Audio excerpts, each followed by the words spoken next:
உங்க எல்லாருக்கும் ஒரு பெரிய வணக்கம். இன்னைக்கான வீடியோ என்ன அப்படின்னா, T20 வேர்ல்ட் கப் 2024 நடந்துகிட்டு இருக்கு. இந்தியா செமிஃபைனல் போயிட்டாங்க, ஓகேவா? ஆனா இந்த T20 ஆரம்பிச்சதுல இருந்தே வந்து பாத்தீங்க அப்படின்னா இந்தியன் டீமோட ஒரு சில பர்ஃபார்மன்சஸ் வந்து பெருசா சொல்லும்படியா இல்ல.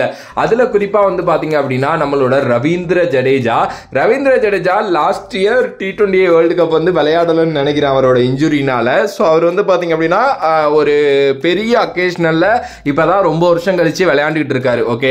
ஆனா அவரோட பர்ஃபார்மன்ஸ் வந்து பாத்தீங்க அப்படின்னா பெருசா இல்லவே இல்லை அப்படின்னு சொன்னா ஒத்துக்கிட்டு தான் ஆகணும். எஸ், ஆனா அவர் ஒரு பிக் மேட்ச் பிளேயருங்க. முக்கியமான டைம்ல எல்லாம் அவர் வந்து அடிச்சிருவாரு. அண்ட் அதே நேரத்தில் பவுலிங்கும் நல்லா போட்டு கொடுத்துருவாரு. அதுல எந்த ஒரு டவுட்டும் இல்லை. ஆனா சோசியல் மீடியாஸ்லயும் சரி, பல நியூஸ் ரிப்போர்ட்டர்ஸும் சரி, ரவீந்திர ஜடேஜா பத்தி வந்து பாத்தீங்க அப்படின்னா ரொம்ப நாளாவே வந்து ஒஸ்டா தான் சொல்லிட்டு இருக்காங்க. எஸ், அவரோட ஸ்டாட்ஸ் வந்து ரொம்ப நல்லாவே இல்லை. ஆனா அது ஏன் அவர் வந்து விளையாட விட்டுக்கிட்டே இருக்கீங்க அப்படிங்கிற கேள்வி வந்து இருந்துகிட்டே இருக்கு. இந்தியா விஸ் ஆஸ்திரேலியா மேட்ச்ல வந்து 9 ரன் அடிச்சாருன்னு நினைக்கிறேன். இந்தியா விஸ் பங்களாதேஷ் மேட்ச்ல அவர் இறங்கல.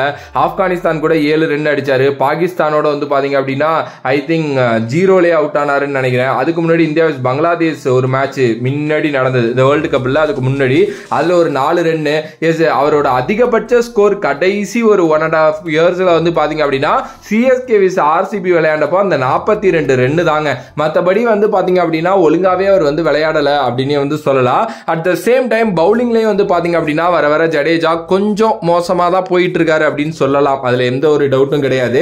ஃபீல்டிங் வைஸ்ல அவர் அடிச்சுக்க ஆளே கிடையாது. எஸ், எல்லாருமே சொல்ற ஒரு விஷயம் என்ன அப்படின்னா, ஜடேஜா வந்து பாத்தீங்க அப்படின்னா ஒரு ஓடிஐ அதுக்கப்புறம் டெஸ்ட்ல ரொம்ப நல்லா பண்ணக்கூடிய ஒருத்தர். ஆனா T20 பிளேயர் அவர் கிடையாது. ஆனா பல வருஷமா ஜடேஜா T20 பிளேயர் அப்படின்னு சொல்லிட்டு ஸ்கேம் பண்ணிக்கிட்டு இருக்காரு அப்படின்னு வந்து சொல்றாங்க. எஸ், தி ஸ்கேமர் ஜடேஜா அப்படின்னு சொல்லிட்டு கூட வந்து பாத்தீங்க அப்படின்னா நிறைய நியூஸஸ் வந்து போயிட்டு தான் இருக்கு. ஓகே, நம்ம இந்த வீடியோல என்ன பேச போறோம் அப்படின்னா, why Ravindra Jadeja is important for an Indian team அப்படின்னு நான் சொல்றேன். ரவீந்திர ஜடேஜா ஃபர்ஸ்ட்லி வந்து பாத்தீங்க அப்படின்னா நிறைய எக்ஸ்பீரியன்ஸ் வந்து பாத்தீங்க அப்படின்னா அவருக்கு இருக்கு. The legend of the cricket field அப்படின்னே நான் சொல்லுவேன். ஏன்னா அவருக்கு இருக்கிற எக்ஸ்பீரியன்ஸுக்கு வந்து பாத்தீங்க அப்படின்னா அவர் நீங்க தொடர்ந்து ஆற வச்சுட்டு தான் இருக்கணும், okay. At the same time வந்து பாத்தீங்க அப்படின்னா இந்த ஸ்பின் ஃப்ரெண்ட்லி பிச்சர்ஸ் அப்படிங்கிறது வந்து பாத்தீங்கன்னா இந்த T20 வேர்ல்டு கப்ல நம்ம பெருசா பார்க்க முடியல. இன்கேஸ் அது மாதிரி பிச்சர்ஸ் நம்ம பார்க்குறப்போ என்ன நடக்கும் அப்படின்னா, ஜடேஜா மாதிரி பிளேயர்ஸ் வந்து பாத்தீங்க அப்படின்னா ஈஸியா வந்து கேம்குள்ள வந்துருவாங்க. எஸ், குல்தீப் யாதவ் நல்லா போறாருல, அப்புறம் ஏன் ஜடேஜானால போற முடியல அப்படின்னா ரெண்டு பேரும் வேற kind of spinners, okay. So ஜடேஜாவுக்கு மேபி ஒரு நல்ல இயரா இது இல்லாம இருக்கலாம் வேர்ல்டு கப் பொறுத்த வரைக்கும். ஆனா நீங்க ஒரு முக்கியமான கேம்ஸ், ஒரு செமிஃபைனல் இல்ல ஃபைனல் மாதிரி போறப்போ ரவீந்திர ஜடேஜானால அதை டர்ன் அப் பண்ண முடியும். பிகாஸ் ஆஃப் ஹிஸ் எக்ஸ்பீரியன்ஸ் அவர் கண்டிப்பா வந்து பாத்தீங்க அப்படின்னா மேட்சுக்குள்ள வந்துருவாரு, ஓகே. அண்ட் பேட்டிங் வைஸ்ல பாத்தீங்க அப்படின்னா நீங்க நிறைய பெரிய அக்கேஷனல் அவர் அடிச்சு பார்த்துருப்பீங்க.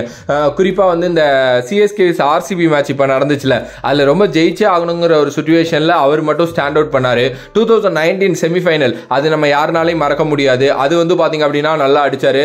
2017 சாம்பியன்ஸ் டிராஃபி, எஸ், அதுல கொஞ்சம் மோசமான கேம் தான். பட் ஸ்டில் அவர் வந்து கடைசி வரைக்கும் அவர் நிக்கிற வரைக்கும் ஒரு ஹோப் அப்படிங்கறது வந்து பாத்தீங்க அப்படின்னா கொடுத்தாரு. இது மாதிரி பெரிய அக்கேஷனல்ஸ்ல அவர் விளையாடக்கூடிய ஒரு பிளேயருங்க. அவர்கிட்ட அந்த ஸ்டஃப் வந்து பாத்தீங்க அப்படின்னா நிறையவே இருக்கு.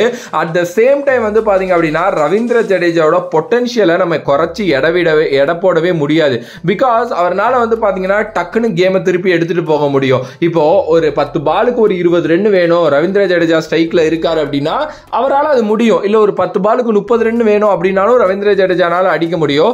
அதே நேரத்தில் ரவீந்திர ஜடேஜா கிட்ட ஒரு ஓவர் கொடுத்து, எப்பா நீ வந்து டக்குன்னு ஓவரை போடு, ஒரு 6 ரன்னுக்குள்ள வை அப்படின்னா அதனாலேயும் அவர் வந்து பாத்தீங்க அப்படின்னா பண்ண முடியும். வேர்ல்டோட பெஸ்ட் ஆல்ரவுண்டருங்க, அதுல மாற்று கருத்தே வந்து பாத்தீங்க அப்படின்னா கிடையாது.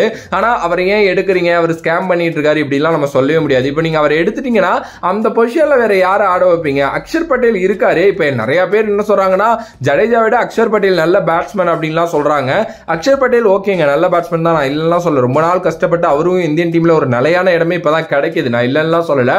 பட் கம்பேரிட்டிவ்லி அவரே சொல்லியிருக்காரு ரவீந்திர ஜடேஜாவுக்கு அடுத்துதான் ரவீந்திர ஜடேஜா இருக்கிறப்போ என்னை டீம்ல நீங்க எதிர்பார்க்க எதிர்பார்க்க முடியாது அப்படின்னு சொல்லிட்டு.